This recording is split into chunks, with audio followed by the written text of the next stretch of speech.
We own 100% of everything. That's our goal, is to keep continuing to grow how we're growing, but owning 100% of it. It was definitely a little bit of a risk. I knew the upside, and I knew we were going to figure it out, right? We're going to figure the hell out no matter what it took. You need to buy at a discount, and in order to buy at a discount, it's going to have to be distressed. Passive wealth trifecta. Appreciation, debt pay down, cash flow, boom.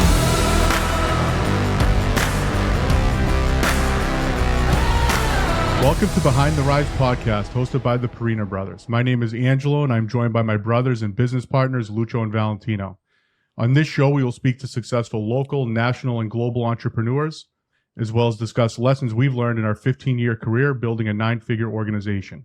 We're in the middle of our journey now and want to share with you all the wins, losses, and lessons learned behind the rise. So, guys, today we have a very special guest, somebody that I've been following for a long time. I'm a big fan. We got Sam Primm on the show today. Welcome, Sam. Appreciate you guys having me. Yeah, this is an honor for us. So we're pumped to learn about everything you do. So a little bio about Sam. He's got $45 million in rentals owned using all other people's money. He's got 280 rental doors. He buys 300 houses a year, 80% wholesale, 20% are flips. And he's got 2.3 million followers on social media. So and that's where obviously where we found Sam. I follow him. He's been motivating me for a long time. He's a family guy, right? And he's been on his journey, becoming a real monster in the real estate game. So we're pumped to have you on. Awesome. Well, I'm excited to dig into some things with you guys, learn a little about your crazy family, and hopefully teach the audience a few things. Yeah, perfect, beautiful. So Sam, let's go back to, the beginning, right? So, where are you from? Where did you grow up? What were you like as a student? Kind of bring us through your journey, from where you started to, where you are now. Yeah, for sure. I'll give the Cliff Notes version because it's not super exciting, which I think is exciting. I've been leaning on that mantra for about the last 12 to 18 months, and it seems to really hit home. So I'll kind of briefly talk about that, then go through my journey. But I'm really, really normal, which I used to shy away from. You're not going to write a book about my life, at least up until maybe I started investing in real estate and going into the business world. But I'm super normal. I don't have this rags to riches story that my buddy Kong, if anybody's on social media in real estate, they know him. He grew up in a mud hut, came over here in America, picked berries, sold hair extensions. And, so he has a really cool story he can make a movie about. And then we got the Ryan Pinedas of the world, who I'm buddies with as well. That's like a Filipino Ken doll, right? So I'm just like a normal dude from Missouri. I don't have a rags to riches story. Grew up in Missouri, right outside St. Louis. Dad was an engineer. Mom was a teacher, had a brother, got one pair of shoes a year before the first day of school. Packed my lunch every day. Going to school, my parents didn't want to or couldn't afford to pay for school lunches. But, I didn't want for anything. I just didn't have a lot, if that makes sense. So super normal, good student. I've always done pretty well on tests. I don't know if I'm super smart, but I'm able to at least take tests and kind of figure out answers. Got good grades, played sports growing up, was decent at sports, kind of, one of those guys that was captain the football team in high school, played quarterback, captain the basketball team, I got a few offers to play at some small colleges, but I knew I wasn't going to go pro. So I just wanted to have fun in college. So I just went to a normal school and didn't go to one of those small schools. So, flash forward to, graduating college, I went into the real world and got a job just because that's what my dad did. He worked at one company for 40 years and that's what everybody I knew growing up did. I didn't grow up in an entrepreneurial household or anything like that, right? Just grew up in a normal household. Thought I was going to work for one or two companies for 40 years, hopefully retire when I'm in my early 60s, and that was going to be it. Well, I learned a little bit about entrepreneurship in college. Me and my best friend at the time, started a painting business, and we started painting houses and fences and decks, and kind of got that itch and kind of helped my loss of sports and the competitiveness and the wins and the losses and all that. I kind of was able to feed that beast a little bit. But then when I got a full-time job outside of, college, that was kind of gone. It was a sales job. So there was some of that, but I, didn't have that kind of entrepreneurial or competitive itch being scratched. So that's, and we can kind of take off from there, but that's kind of when I started investing in real estate. So I graduated in 2011 from college. And then, about 2014 timeframe, about 3 years in the quote unquote real world, Lucas and I, that same, business partner from college I talked about, started, dabbling in real estate on the side. So when you started dabbling, so you were working a regular job, then what made you guys want to start like dabbling? Like what made you pick real estate? Like what led to that? So I think it was, gosh, it's so cliche. Rich Dad, Poor Dad, right? So I saw a couple amazing books behind you guys that I've read as well, but Rich Dad, Poor Dad just kind of opened our minds a little bit. And then, to get into real estate, but we had been talking about what business should we get into on the side. Our goal wasn't even to quit our jobs right away, at least, or it wasn't mine. It was just to do something on the side, and real estate is just so prevalent. The barrier of entry is so low, and I don't have to invent an app or, buy a storefront to do it. I don't need a franchise fee. You can just do it for wholesaling, no money, no credit, or you can get into, I'm sure what we'll talk about today, creative financing to buy rentals or flips. So it was just one of those things where it just made sense. I knew the stat that 90% of millionaires are created through real estate. So I thought, why not go with what works and just try to put my own spin on it? Yeah. So you said it right there. The barrier to entry is low. And that's like a huge misconception in real estate, right? That a lot of people think I need a ton of money to buy real estate. I need a ton of money to get into it, right?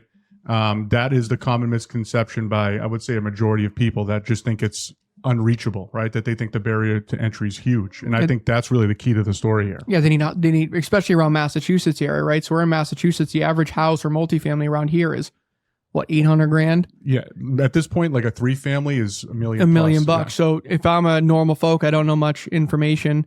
We're thinking, okay, I need 20 or 25% down on $1 million. I need 250,000 liquid. Plus you need to show all that income. Just to show the income, didn't get the bank loan, all this fun stuff. So especially in our area, real estate is quite expensive. I'm not sure exactly what your first purchase was. Do you mind telling us what your first purchase was and where it was? Yeah, for sure. You guys, any insight you need on anything like that, obviously ask. But yeah, my first property was, I bought it to fix and flip it. So I didn't know about the refinance method or the BRRRR method we'll get into in the creative financing thing. I mean, I did know you could borrow money to buy real estate. I remember watching Flip or Flop on HGTV and, Tarka Musa, who is, teaching real estate now and things like that on social media.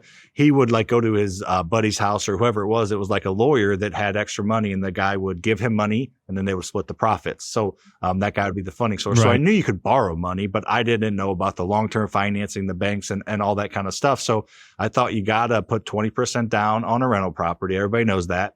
I don't have 20% down to put a rental property. Neither did Lucas. So in order to get that 20% down, I have to raise money, and might as well do that, fixing and flipping and getting that extra cash because we didn't have it. So that's what we did. We borrowed money from a private lender. It was kind of like a business friend or friend of my dad's that we had known for years, and we'd been working on it for 6 or 7 months to give us a loan on our first property. And he did that. So we bought the property for like, simple math, like $75,000, right? And it needed probably 40 grand worth of work, but we did the majority of it ourselves on evenings and weekends, like most people do when they get started. And we put about 20 grand into it. So, we had 95 grand into it. The plan was to sell it for 125, 130 grand. And then now we got sitting on some cash to put down on a property. But during that process, I understood and found out about the BRRRR method and the refinance method, meaning that property is worth 125, 130. I owe 95,000. Now, granted, it's not my money, but it's paid for in cash. So there's no, mortgage recorded on the property. So, what we did was we took it to a bank and they said, yeah, it's worth 125. We'll give you a loan for 80% of that. So they said 80% of 125 is 100 grand. We'll give you a loan for $100,000. So here's a check for 100 grand. Now you owe us 100 grand over the next 25 years. And so we got the property rented. I took the $100,000 check, paid back our private lender their 95 grand that we borrowed plus 5 grand of interest. They're happy. They made their money. We owe 100 grand. Now that's broken up over 25 years, and the rent pays the mortgage plus all owning expenses. So it just completely blew my mind that I know these are small numbers and things are more expensive now, but it blew my mind that in the right market with the right property, you can sweat equity, creative finance your way into moving other people's money around. Everybody's made whole. And at the end of the day, I own that property. And that property today is worth 220 grand and I owe about 60 grand. So that, that initial $25,000 of equity between what I owed on it, what it was worth is cool. It's not super sexy. No one's going to like brag about 25 grand equity, but in a relatively short period of time, 8 years later, it turned into 160 grand equity, which is more than the average 401k in this country. So it just goes to show that you can get creative. And if you have that long-term mindset that you're not trying to make $100,000 tomorrow in your checking account, that you can really create wealth if you can get creative and have a little bit of that, some fancy footwork and a little bit of a long-term, instant gratification delayed for a while. Yeah, I mean, what a beautiful thing. That right there, that little clip right there, if you listen to it, really break it down, exactly. what you did, and you're able to do that, you just one of them, and you start scaling. I mean, that's the secret sauce. Where did the down payment come from? Did I miss that? No down payment. So private lenders, it's a relational business. They're not like, say this to you guys with my hat in my hand. They're not the mafia, right? They're not like the mafia or a rich uncle, right? They're not this Fugazi person that has $10 million in the bank. It's your parents' boss. It's your grandparents' neighbor. It's your neighbor. It's somebody that has an extra 50 grand, 75 grand, $100,000. They're working professionals, usually W-2 job in their 40s or 50s, maybe 60s. And you have a relationship with them some way or some shape or form, or you develop one over time that they're willing to give you a loan to purchase and fix up a property. They'll give you one loan for that in cash, and you pay them back either upon the sale of that property, because there's profit there if you did your numbers right, or upon the refinance with the bank. So it's literally no money out of pocket, no down payment. Now, there are down payment options if you have a little bit of money or your own line of credit, but we didn't have that when I got started, and most people don't. So, there are like hard money lenders and things like that will want some down payment. But I did that with that property, and I've done it, we sold some rentals. So I've done it over 300 times since then, with apartment complexes, with single family rentals, with some self-storage facilities. I just bought a hotel that we're going to turn into short-term rentals using private lenders and a bank. So once you develop relationships with these banks and these private lenders, they're going to talk to their buddies. There's some vanity there at the country club, wherever they are, or wherever at their, drinking with their buddies or out with their girls, whatever it is.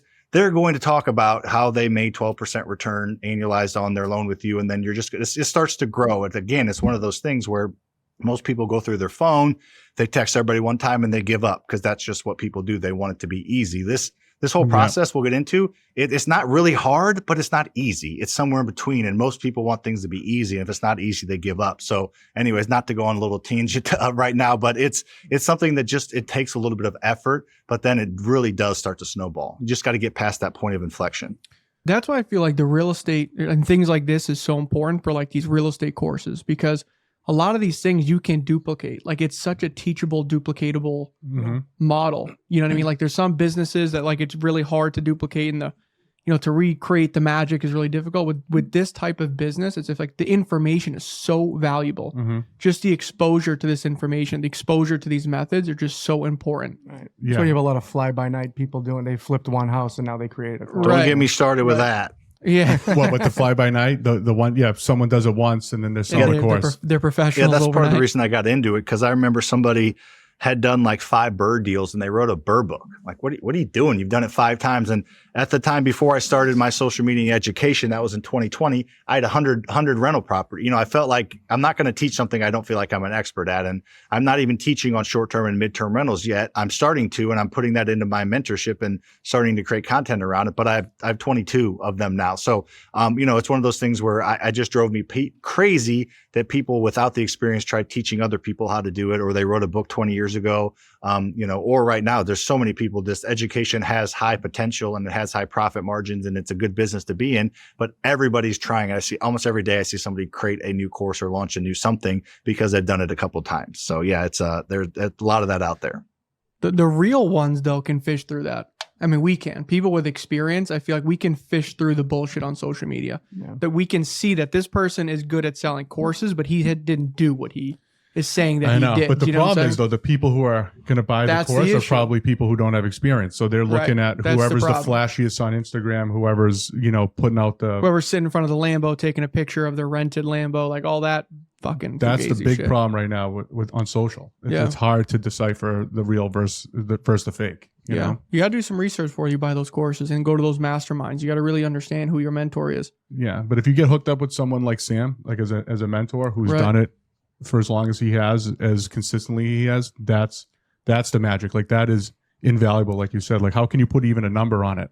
Because once you learn how to do it, you can turn that into an infinite return on investment. And just to give us an example, we've been in real estate for quite some time. My brother's like a GC by trade, essentially, and we own around 60, 70 units of real estate. And having a conversation with Sam like this could really expedite even our real estate portfolio, our strategy moving forward. Yeah. And we have a lot of experience. So it's not. Yeah, no, selfishly, like I want to learn about this. Like this is like our little course here today, and I hope all the, the listeners, get the same value that we're going to get out of it, because we've always been the traditional, we're not going to do it unless we have the money to put down.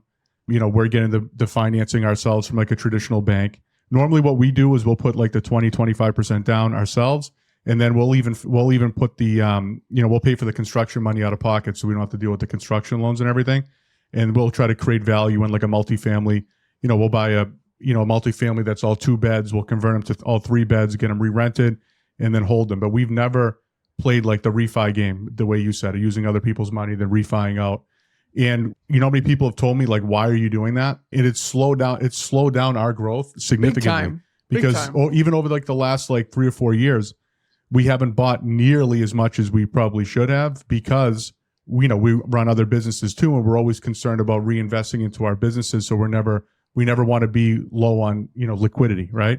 So because of that, it's hurt our growth in real estate. But if we were experts in this field, felt comfortable with it, and we have enough network to be able to do it ourselves. I mean, to raise money from people, and do it exactly like Sam is teaching. We would have hundreds and hundreds of units by now. But we were raised old school. Like if you got to do the money, you're not taking other people's. That's just our thing. But I really want to open my mind to the way Sam is doing, because I think it's absolutely genius. Yeah. So let's bring back to Sam for a second. So after your first deal, you got the money out. You rented it. What happened next? Like, what was was an aha moment? Like, whoa, let's blast this thing out of the water and do 100 of these things? Like, what was the next step after that? Yeah, it was definitely an aha moment. During that process, it took, longer than it probably should have. It was probably a 6th or 7th month rehab. And granted, we did a lot of the work ourselves, but we had another one under contract already. And Lucas and I, we've been friends since we were, in middle school, played sports growing up, and then went to college together. And, we were thinking that this could be pretty cool. We started to kind of, the light bulb went off a little bit, but we didn't know how big it could or was going to get. But we knew we wanted to continue to buy rentals. I think, by the time we refinanced that first one, we had the next one under contract. And I would say just roughly in the first year, we probably did 2 or 3 of these. The next year we did 7 or 8. And then that next year, we really started to ramp things up. So it took us a couple years because we had full-time jobs. I started in 2014, 15 timeframe. I had my first kiddo in 2016. So, it just time, you don't have unlimited time like, anybody does, but we started to kind of really put it together about year 3, but we just were slowly adding rentals, or not slowly, I guess, but we were adding rentals this method in this way. And our plan was, let's replace Lucas's income. I think he was making 65 or 70 grand at the time as a newer engineer in the space. And I was doing pretty well in my job at this point, but we were wanting to get him out of his job. So we were like, all right, let's buy this many rentals to cash flow this much per door that will replace your income. And it takes a long time to, buy that many rentals. And your guys' way of investing is incredible. It's really cool. Not that many people have the extra money to spend and put down. And you guys have a crap ton. I mean, 60, 70 units, that's more than 99.9% of people. So very few people have that capability to have that kind of money, though. So we didn't, and we didn't even at that point. So we had to borrow to grow, and not to go down too much of a tangent here, but that's how most of the businesses in the world grows. Every company you can think of started out with a loan. So as long as you're utilizing that loan properly, that's how businesses scale and grow, no matter how much money they have. But we just kind of started to get our feet underneath us. And by about year 3, we're like, I think this can be something special. So we both quit our jobs in 2018, and then went all in. And since then is really when it's really taken off. We own 45-ish million right now. I would say probably 35 million of that has been in the past 3 or 4 years. So a majority of that has been backloaded as we've grown and scaled, which I think is natural for any business, no matter what industry you're in, honestly. So when you were starting, was there a specific criteria, and why? Was it the suburbs of Missouri? Was it single families under this? Was it low income? Did you have a very specific strategy you guys were going after, or was it more broader?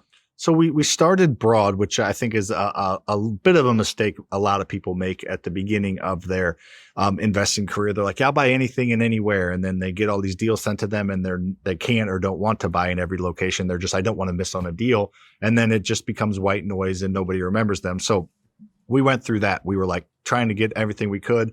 But then as we realized this certain area of town we wanted to be in, which St. Louis isn't a big city by any means, but there's, it's still plenty big. So a certain 40% of St. Louis that we wanted to own real estate in, we kind of started to hone in on that. We were doing single families at the time. We weren't into the multifamily game or anything like that. We weren't even in the wholesaling or flipping game. We were just trying to buy rentals, as I was kind of alluding to earlier, trying to replace Lucas's income. And we quickly realized that $300-400 a month net income per door is going to take a long time to replace a $65,000 income. And that's not even the best way to do that, to just live off rental income. So we quickly realized you need that mix of passive and active income. So that's when we started wholesaling and flipping, because let's get some chunks of money to replace the income. Then we will be adding rentals in the background and focusing on that, because there's not much cash flow. And I don't think you should really even touch that cash flow, especially at first. But our buy box kind of narrowed down as we got a little more experience and realized what we wanted.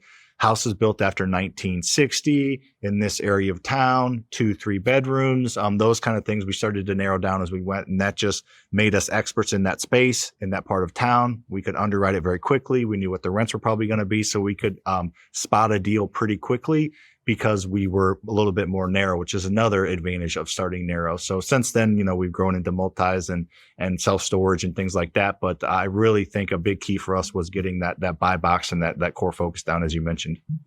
Now, how are you underwriting a deal? So like you're saying, you're able to look at it pretty quickly. Like, what are the numbers you're looking at, right? Because a realtor or somebody's bringing you the deal, right? You're going to see it physically. Okay, I think this is what I can buy it for. This is how much I'm putting in. This is what I think it's going to be worth. After, is there like a certain percent you want to, make sure that you're going to get in future value after it's fixed? So when you do refinance it out, everybody's paid back in whole. Like, can you just walk us through quickly, like how you would underwrite? Yeah, a for deal? sure. So it's called the max allowable offer formula. And so you take what the property is going to be worth after it's fixed up. So if you're looking at a 3-bed, 1-bath, or 3-bed, 2-bath, 1,500 square foot house in a certain area, it's distressed. So that's the kind of key that I guess I assume, but should not assume, that all the listeners know. All these properties I'm buying, they're all distressed. I'm not putting 20% down on fixed up properties. I'm not putting 20% down on distressed properties that I'm fixing up. We're buying distressed properties 100% finance. So in order to get that discount and create that equity to not use any of your own money, you need to buy at a discount. And in order to buy at a discount, it's going to have to be distressed, because retail ready properties just sell for right near market value. And there's no equity play to be had there to be able to, not use any of my own money, because banks don't care about 20% down cash. The banks that you guys give to don't. They just want that equity. They want to feel secure in their loan. They don't want to take that property back. So that 25%, 20% cash you or anybody else is giving these banks, that's fine. It goes on their books. They're able to kind of leverage it, but they don't really care about that. The main thing they care about is that equity that cash creates. So in order for me to create that equity without the cash, I have to buy at a discount distress. So anyways, getting that out of the way. So yeah, we use the max allowable offer formula, which is ARV times 75% minus repairs. And I'll quickly break the formula down. There's 2 main parts to it.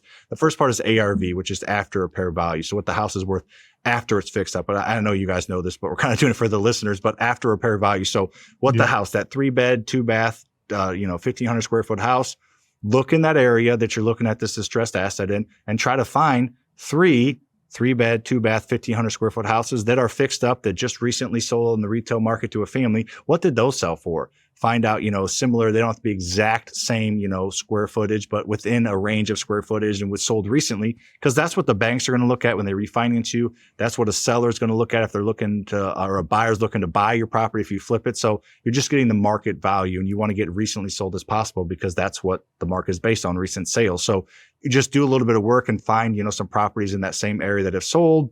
You multiply that by 70 or 75%, which, not a math wizard, but that just builds in your, 20, 30% profit margin there.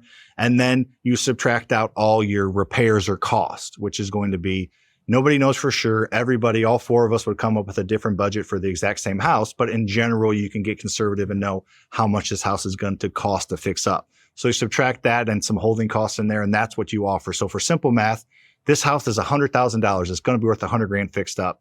It needs $20,000 worth of work. So I take 100,000 times 75% is 75,000 minus 20,000 is 55 grand. So I'm going to try to get that thing for 55 grand or less. And if I do, and I ran my numbers right and I was conservative, and it's really worth probably 110 and it really needs probably 15.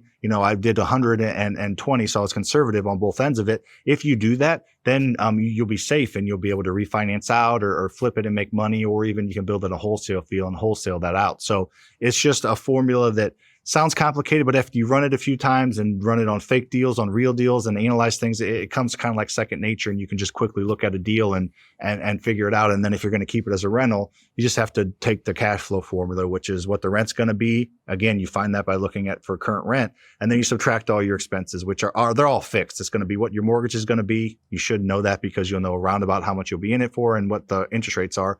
Minus your taxes, you can find that. Minus your insurance, you can get a quote on that. Minus your vacancy, just do a percentage, minus your maintenance, a percentage, and a property management. So you can find all of that out between your max level offer formula and your cash flow formula. And you can get within a certain range that, hey, if I buy this, it'll make a great rental, or hey, if I buy this, it won't cash flow, so I'm just going to flip it. So take a breath now, but that's kind of the ways we underwrite things and look at them. Yes. I mean, that's, you make money when you buy, right? And like you said, something I thought was really important there, like, you have options when you're done with it, right? If you buy it right, you can have multiple exits, multiple options for an exit, so you're safe. Like if you can't sell for this much, but you have to rent it, you'll cash flow. If you need a wholesale, you bought it cheap enough that you can wholesale it. So when you buy right, you're safe because you're giving yourself 3 or 4 ways out of this deal at the end, in the middle, or even when you just bought it, right? I think the other thing that's important too is when we've interviewed another real estate guy who owns 3,000 units or 2,500 units or something of that nature. And the key for him is he really specified in one specific market. In our area was East Boston. That was where he became an expert at. And I feel like that narrow thinking in real estate is so important, to become an expert in that one market before expanding, because it's in real estate, it's tough to say no, right? Like we're in Massachusetts, some of the margins here are a lot smaller. So we automatically think, okay, let's look at Ohio, let's look at Indianapolis, let's look at Chicago, let's look at some of these other markets that could have better margins. And it's tough because we're like, well, should we jump to this market because the margins are tough here, or should we become an expert? Oh yeah, we've gotten screwed like 4 out of 4 times looking at markets that we didn't know about. Whether it was like permitting, there was a different thing on permitting. We literally bought properties in, they're still active, so I won't even say where they are, but we were supposed to be able to split the lots, and everybody told us that we could split the lots into 2 single families. I'm talking the engineer, the lawyer, the surveyor, the realtor. I had them all on a call. I went around the room and said, can we split these lots without, like by right? Yes.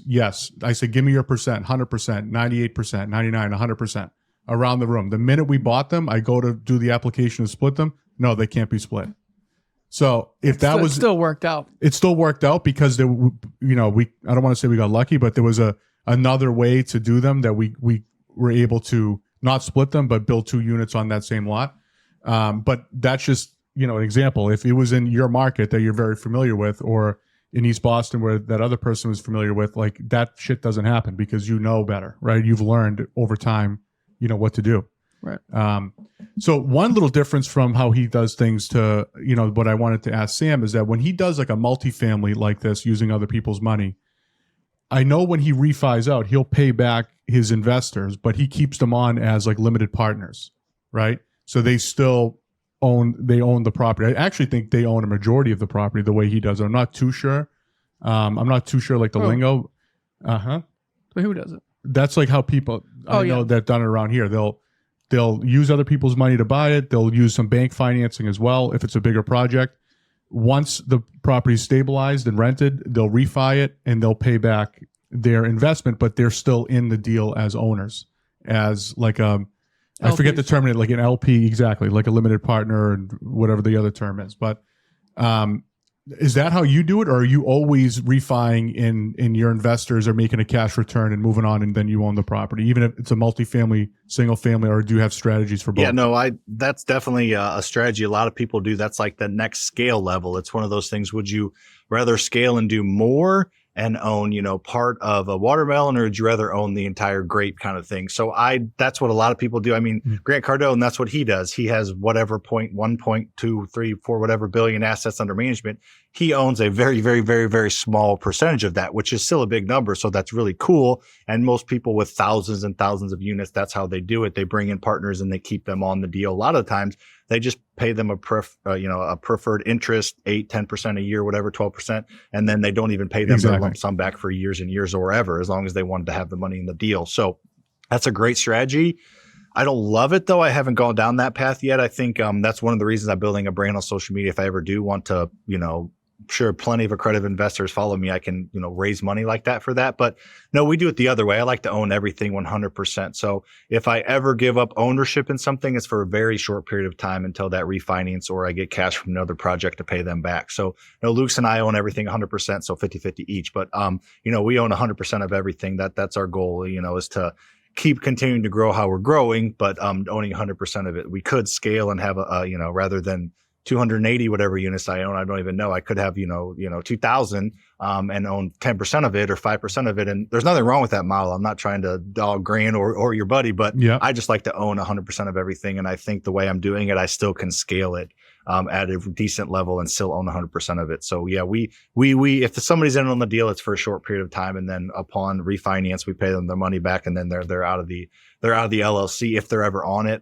We've done multifamily deals different ways. I think have a 32 unit, 29, 27, 19, 12, and 8, I think, or 9 somewhere. Anyways, our 6 apartment complexes, I think like 3 of them, we creatively did it with them as owners for a little bit and then paid them back. And the other 3, we never even gave up ownership. It was just a preferred interest and buyout dates in the future. So that's another beautiful thing about these private lenders and these small local banks. You can get crazy creative. You're not using Fannie money or Freddie money, or we're not using people we don't know that want, crazy things. You're able to get flexible depending on the deal. If it's cash flow heavy and you need money to repair, or if like the cash flow is a little tighter up front, you can backload, their payment upon refinance, which we've had to do on deals. So it's, you can just get creative, I guess is the best way to put it. And it's pretty tough to do that when you're borrowing money from accredited investors you don't know, or things like that. They want to know something simple.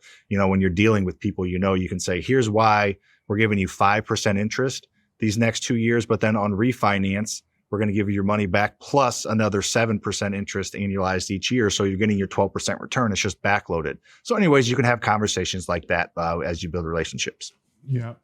Yeah, I like that. It seems cleaner too. Like I know the other way, it's cleaner. It's like a fund and this and that, but you're doing it like per deal. Like, like you said, like you're structuring this deal on this project, when it's done, however it is, you get your interest. And once it refis, you get your money back plus your lump sum. Everybody's happy, and then you move on. The other way, there's like disclosures, and you got to be accredited, and there's all these things. So there's positive and negatives to both, like you said. But personally, I think the way Sam's doing is more replicatable and more doable. Especially for someone starting out. So I have a question too. So when at 2018, you guys said you both went all in. What were you doing full time before?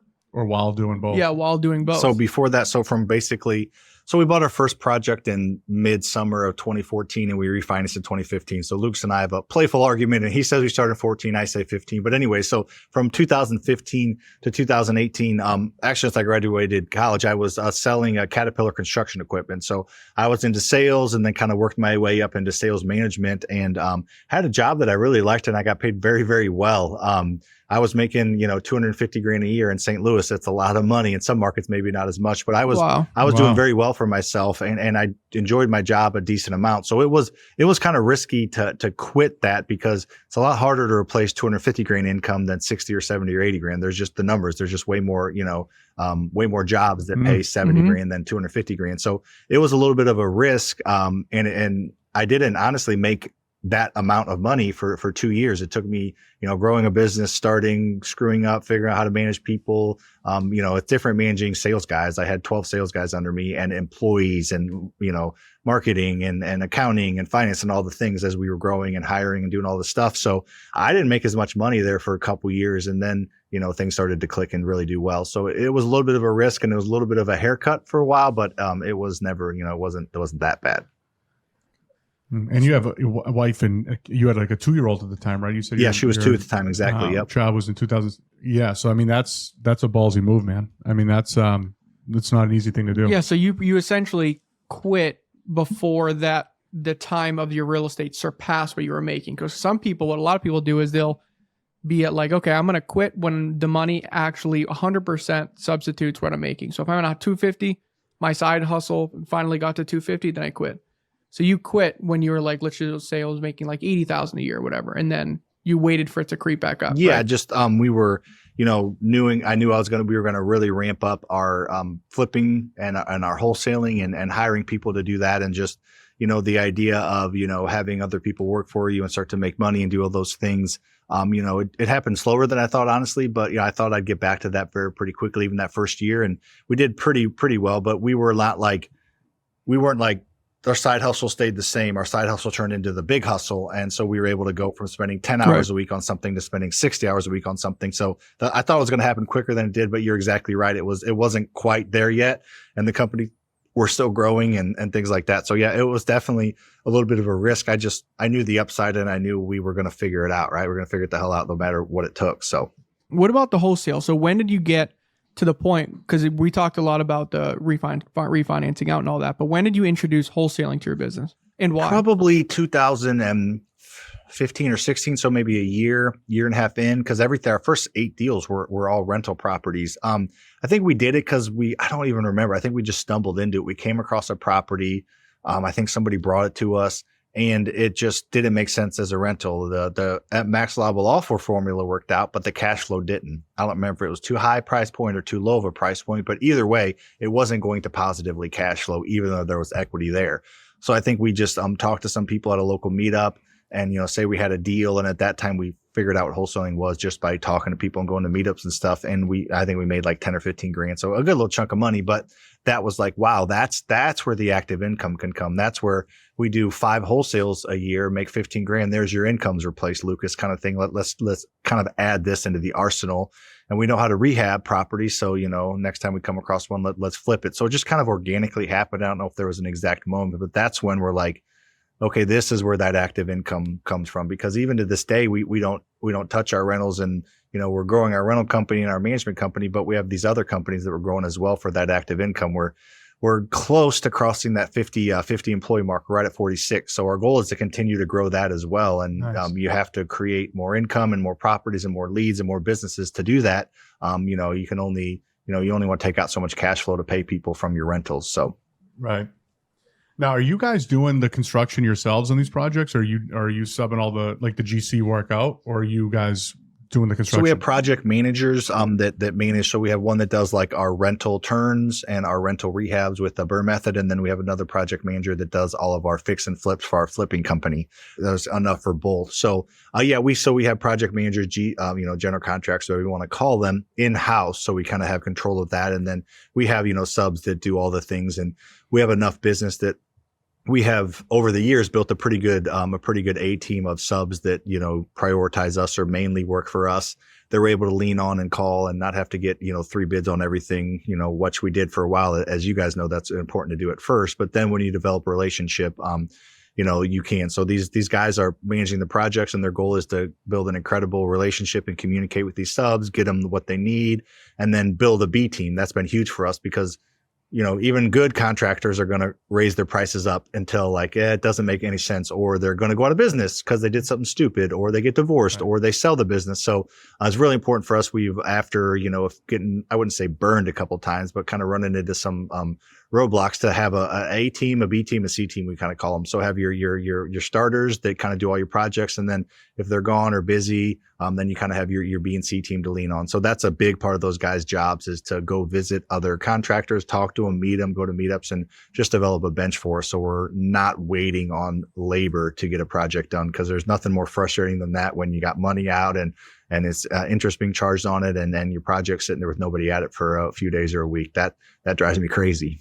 Yeah, I mean, relationships and construction with subs and stuff is so big. It's, like you said at the beginning, you're pricing everything out, but once you have your guys in your crew that are loyal to you, that's worth more than any, couple percent here you might save on a job. I mean, you've learned it time and time again. Every time we've gone against that, we've paid the price. So, having your guys, your crews that you can depend on is huge.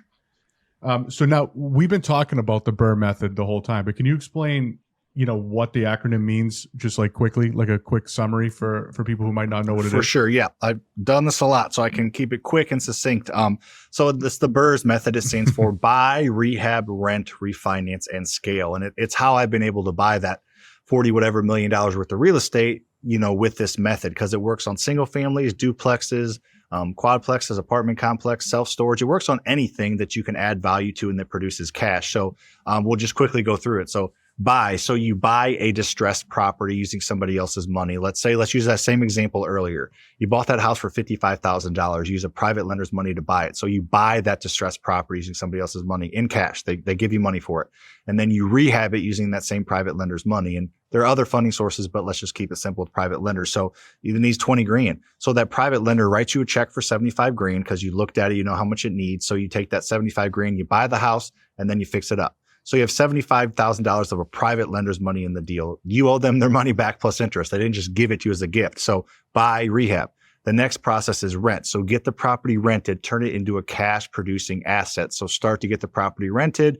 Most private lenders, everyone I've ever dealt with and know, they'll let you pay them back, their entire principal plus their interest at the end of this deal. So now that the property started to produce rent, you have a approved tenant in there. It's a very, very quality asset. It's recently rehabbed and is producing income. Small local banks salivate over something like this. So then the next step is the refinance step. Buy, rehab, rent, refinance. So you go to a small local bank. They'll appraise that property. If you bought it right with a max liable offer formula, there's that equity built in. So then, this property appraised for 125 grand. So the bank will write you a check. They will hand you a cashier's check for 80% of the appraised value, which in this case is a $100,000 check that they gave you because it was worth 125. And then you take that $100,000 and you pay back your initial private lender their money plus interest. They're ecstatic. They met you for a beer and handed you a check, and you meet them, 4 months later for a beer and hand them a check. So they didn't do anything, and they made 10, 12, whatever percent return on their money. They're very happy. And now you do owe the bank that $100,000, but you're getting that rented in that third step, and that rent, if you ran your numbers right, will cover the mortgage plus all owning expenses. So now you have a property with equity that you don't have any of your money to buy it or maintain it, and you're getting a little cash flow, and you just got to be patient and let that equity grow over time and, increase that by doing more and more properties. That's what the scale step is. It was repeat. I changed it to scale because I like it better, because I think most people want to just learn and get better, not just go back and do what they did. But anyways, without getting into the scale part of it, that's kind of the method in a nutshell. Was that good? That makes sense? Oh, man. Whoever's, everyone take out your pen, rewind that, watch it, and write that shit down. That was right on the money. Yeah. I got a question. After you do the refinance, right? What are you looking for a return, like cash flow wise? Or do you care much about the cash flow return, or is it more about the appreciation? Yeah, we definitely do. So let me introduce you to, gentlemen, the passive wealth trifecta, hashtag faster free original. So we definitely look at the cash flow, and I'll kind of tie that into it. But so we try to get $200 to $300 a month net cash flow. There's not like an IRR return because it's either infinite or zero because we're not using our own money. So we try to get that. And that's after all expenses. We're talking insurance, maintenance, future vacancy for when the tenant moves out, like, insurance, taxes. So we account for everything. It's not just like, maybe we're getting this. It's after everything's said and done, because those are all hard costs. The cash flow formula, the only really variable is how much you'll get for rent. But you have a freshly rehabbed property, so you're able to pretty much maximize that compared to what the market's doing. So that's the cash flow side of it. It's nothing to write home about, but you're not anything out of pocket usually, or very little if a bigger expenditure comes up. But you talked about it earlier, the appreciation side of it. So this is where, not to brag here, it's just a cool number out there that I just actually recalculated. So I make $10,000 a day with the passive wealth trifecta without doing anything, because I own enough rentals that every single day they go up a little bit in value. And yes, the market shifts, but in general they go up, and a lot of them are apartments, and they don't go down really when the market shifts. It's based on income, and that stays the same. So every single day my properties go up a little bit in value. But also every single day, no matter what, the rent pays down the principal balance. So that separation, they're going in opposite directions, but working for you. So property go up in value, tenant pay the mortgage down.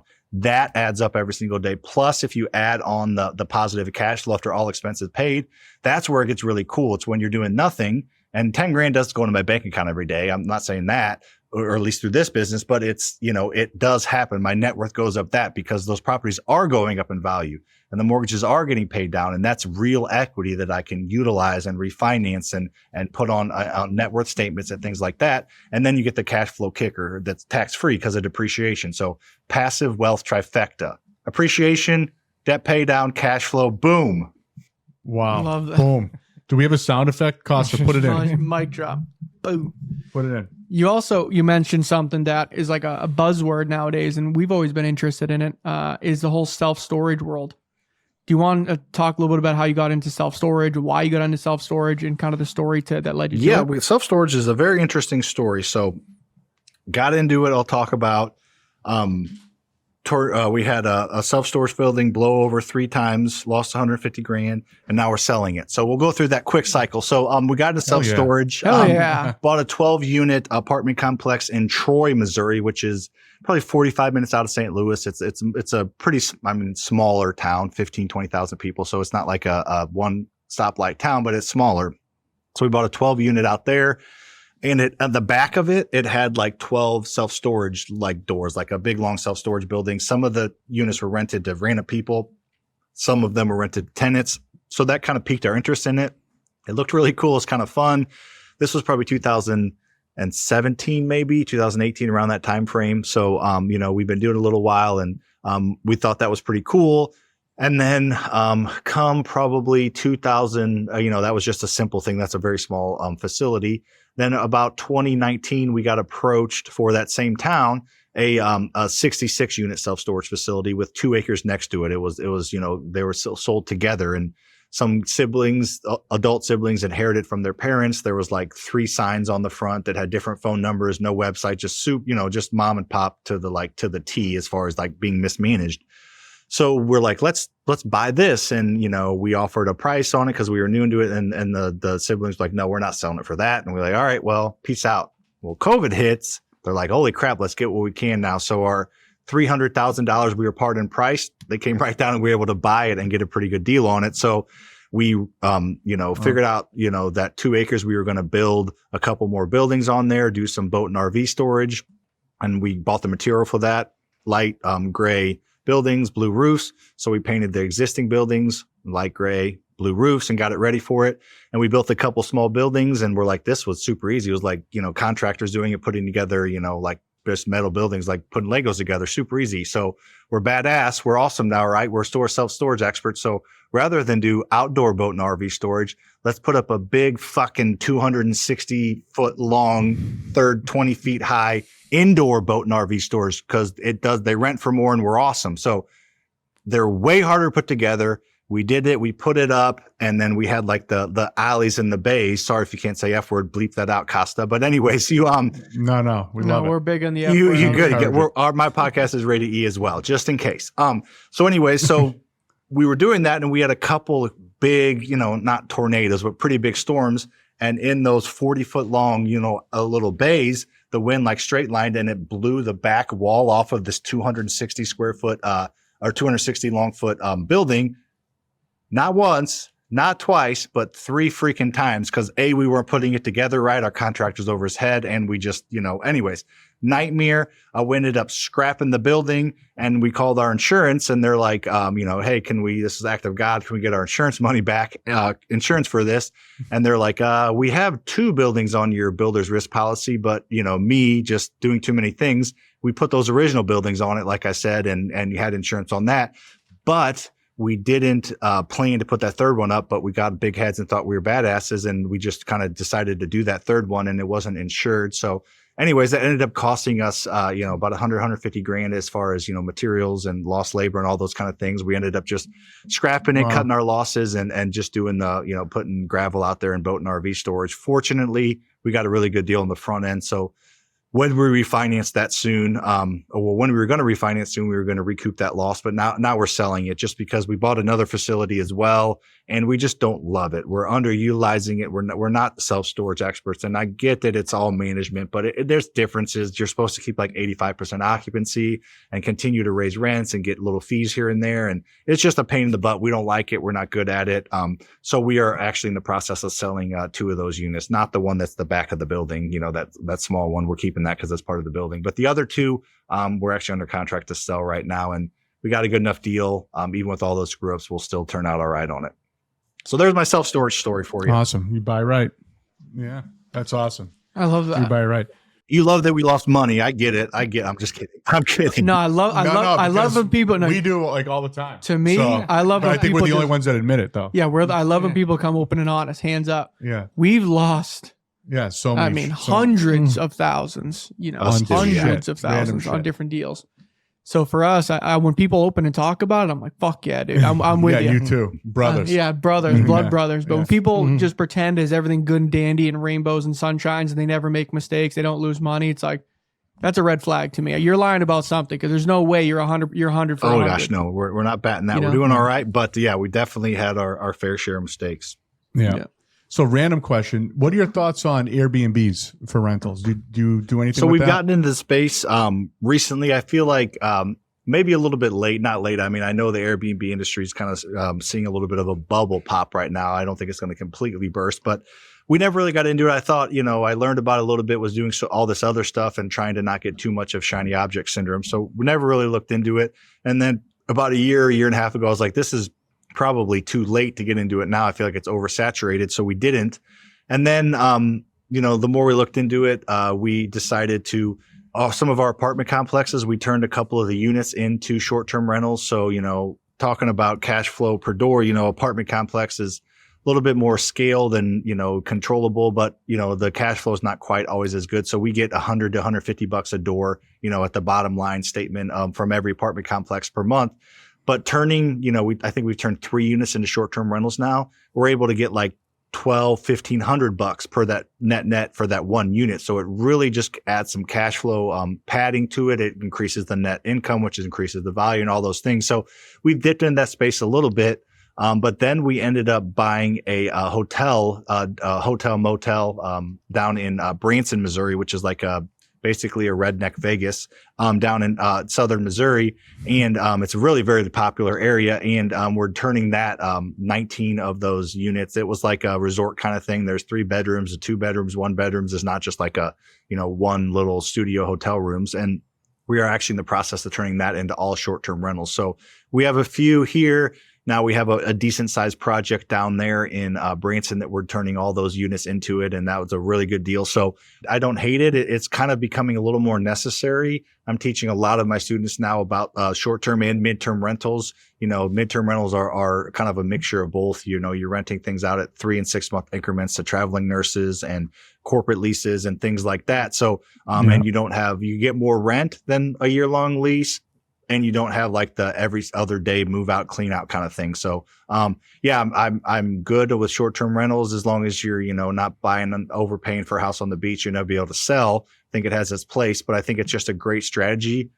It's a lot harder to cash flow at 8% than it was at 4%. So it just gives you an option to continue to buy it. I always tell people let's not let other people determine if I'm going to create wealth or financial freedom or not. Let's not let the government determine it. Let's not let the economy determine it. Let's not let interest rates and let's not let, any real estate market. Let's not let outside things affect me. So I'm just going to figure out ways to get creative and navigate whatever's thrown my way. And in that, kind of getting into this midterm, short-term rentals is just a way to continue to stack assets and cash flow. And we always do it to where we could end up returning that into a hotel or doing long-term rentals. So I'm a fan as long as you're not, like going all in and buying a market price house, on the beach or something that you're going to be able to sell.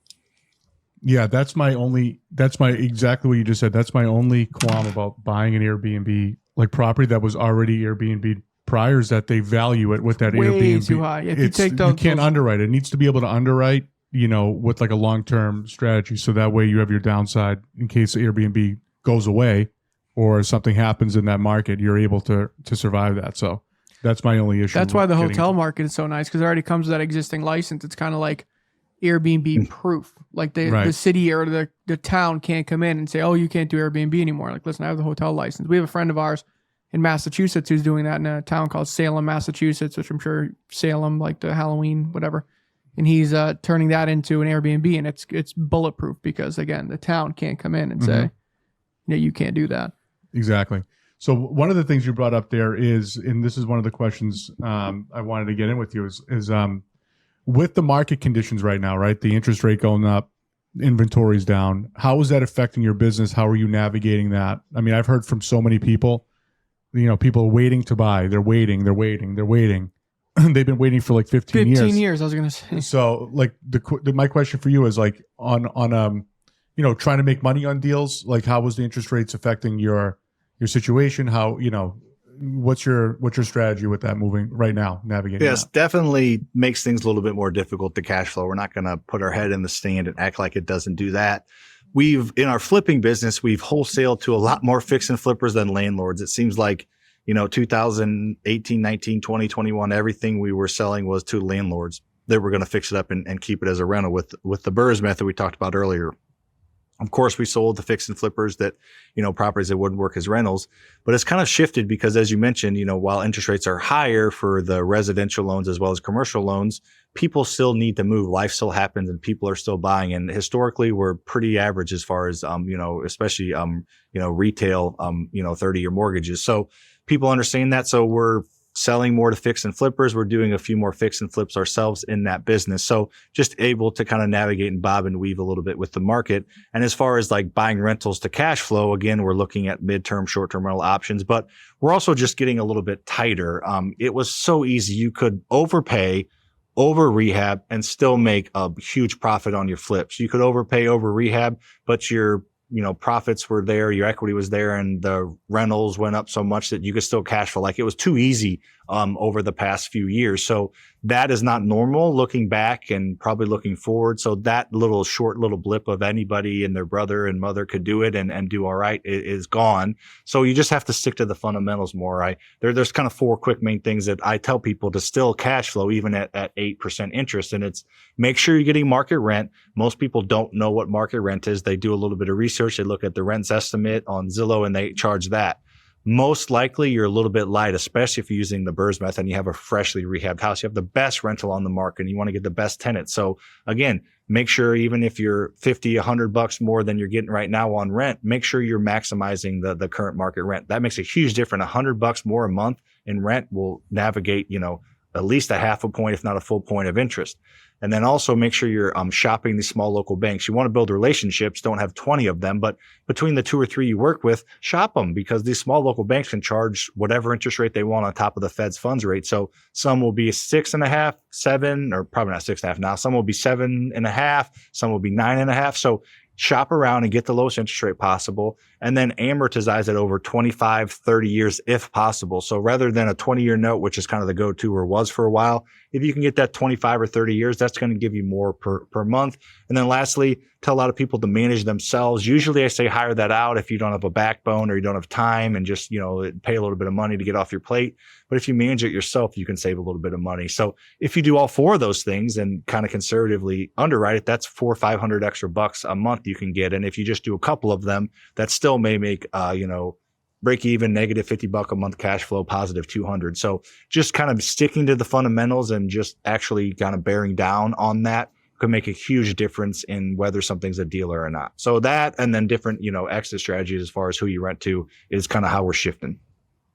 Yeah, great advice. And then what about every person we've had on the show, the COVID story, like what was your quote COVID story? Every single person we had on the show had such a different and interesting story, how they got through COVID and the original fear. Do you want to talk a little about kind of when COVID hit, what was going through your mind with your business and how did you guys navigate through? Yeah, so that great question. So a couple of things. When COVID hit, we didn't know what the hell was going on, right? The basketball season was shut down. They shut everything down. We didn't know what was going on and what the world was going to do. The entire world shut down. So we were definitely scared. We talked about it a little bit. And I know a lot of people that laid off employees and a lot of people that kind of stopped buying.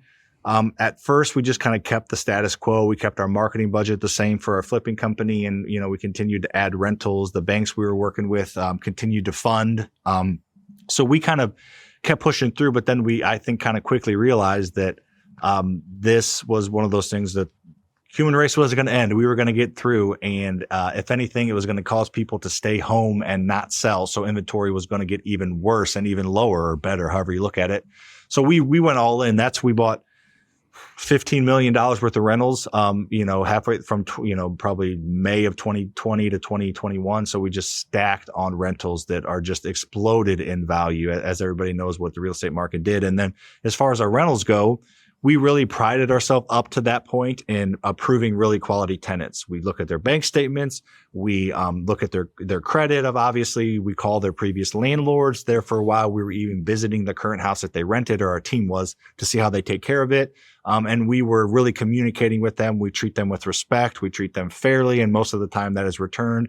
And we just had a really good process of approving quality tenants that could afford where they lived. It took us probably 3 weeks longer to approve our first tenant than most people, but they stayed and they were good tenants. And that showed itself, because during COVID, there was a couple of iffy months, but overall during, let's say, April of 2020 to end of 2021, when things were kind of settled, during that about, 17, 18 months, we collected 98% of rent still, because we put the right people in place before. Wow. And so it really showed that all that extra work that was kind of made me not want to do it and hire people to do it really, really paid off. So we a little bit scared, then we put the pedal to the metal, and then kind of the systems and processes we've been putting in place really showed to be a positive thing, because a lot of this stuff I'm talking about, these bigger deals and all these things everybody wants to do, but you can't do it right away. You have to start with one rental. You have to give one private lender their money back. You have to get approved with one loan from the bank.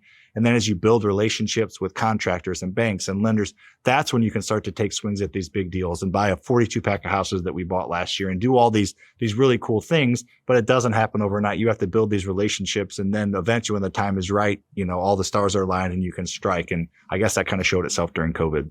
Yeah. I mean, this has been like an incredible masterclass of a conversation, Yeah. right? I mean, how much shit has been learned in this 1 hour? A lot. Fucking action pack. Yeah. And fast forward to, because you even mentioned management. Now you said you have students. Do you want to talk a little about what you're doing today? Fast forward, we went from 2015, 11 to now. What are you doing today? You have a management company, and kind of what else? Yeah, so there's three main things main businesses that I have. The first one is our rental company. So we buy our rentals, we own them all, and we manage them all in-house. So we manage everything in-house. We have an amazing team that does that. Then we have our flipping company. That's, our biggest company as far as employees go. That's, I think 2022 of the employees are for that. That's growing. We bought 312 houses last year. This year, we're going to be down a little bit because we have, the market's just contracted a little bit. And then the education company, which is the thing I started in 2020. Summer of that, I've been focusing on that for the past 3 years, as you guys have seen. So I've been focusing on that. So I just give away as much free information as I can, like I am doing now on social media, get as many eyeballs as I can, help as many people as I can. And then there's a percentage of those people that want their hand held and want to pay me to help them more. So I started a mentorship, and this isn't a pitch for that at all, in end of 2021. And in the past 16 months, 17 months, I guess, whatever it is, we've had 1,300, just crossed the 1,300 student mark, which is a pretty cool number. And those students and the coaches that I have coaching those, which were former students, own $200 million in real estate. So it works, and people are taking action. Wow. It's not a magic wand, but it's a grooved path to create success. Almost every single week, a student's buying their first rental property and getting in it, even in today's crazy market. And we're kind of like an insurance analyzer to help them, get through these kind of crazy times and then really take off. So that's been my focus, is getting eyeballs, and then the people that want to pay more, but obviously not trying to twist anybody's arm to do it. And that kind of approach, and not posing on a rented Lamborghini, and not doing all these braggadocious things. I flex every once in a while just to get the algorithm engaged, but it's usually about my rentals or my debt, not about my wealth or income.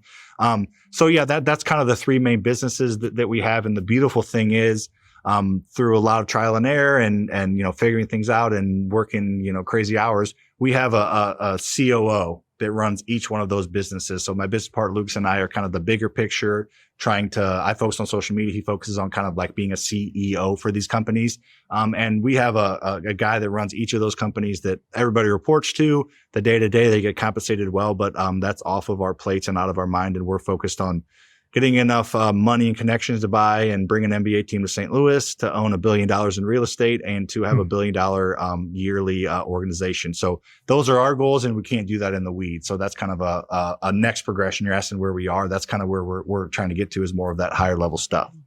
Beautiful, smart. I mean, Oh yeah. honestly, for someone who didn't have an entrepreneurial, like just what you just said right there, so many people don't understand, Being in the weeds is not ideal, brother. Exactly. It's so hard to get people to understand that. That's a lot of what we talk about on this podcast, because we're interviewing people just in general business who have scaled and this and that. And the number one common denominator amongst all the people who are successful is they go from working in the business to working on the business, and you're working at where your core competency is. So clearly you're very good at explaining, exactly teaching all this stuff like that. Your partner's, doing good on that. Then you have your COOs running everything. I mean, that's how you scale. You will get to your $1 billion a year. You will get that team to St. Louis. Like, it will happen because you guys have that mentality. So before we ask our last question, Sam, where can people find you? If they want to hear about your mentorship program, they want to learn more about all the methods that you spoke about, where can they find you online? Is there a website? Yeah, for sure. So whatever social media your app you're on, I'm probably on it, and the name is at Sam Faster Freedom. So my name is Sam. The brand company is Faster Freedom. So at Sam Faster Freedom on whatever social media you're on. If you're not on Twitter, don't go follow me on Twitter, because having the algorithms don't like empty followers. So whatever you're on, if you want to learn more, follow me. I give away free advice all the time. Fasterfreedom.com just to learn a little bit more about what we do. And then the Faster Freedom Show podcast is a podcast that Luke's and I have. So he's my business partner, been best friends for 25 years. It's the only content that we shoot together. He does other stuff. He's kind of behind the scenes. So it's really fun. We cut it up. So it's a really fun podcast. So check that out. And then if you want to contact me like y'all did, just hit me up on Instagram. I'll get to the message within a day or two. I'm still the one that answers those. So if you want to actually communicate with me, just contact me there. And if you're interested in the mentorship, we can talk about it, but start by following me and kind of getting a feel for everything. And if you feel like it's right, just hit me up about that. Beautiful. Sam, so our last question that we ask everybody, what is the best piece of advice? If you could give one piece of advice to any of our listeners who are, just starting out, I guess in real estate in this point, like, what would be the best piece of advice that has, really impacted you that you could pass on?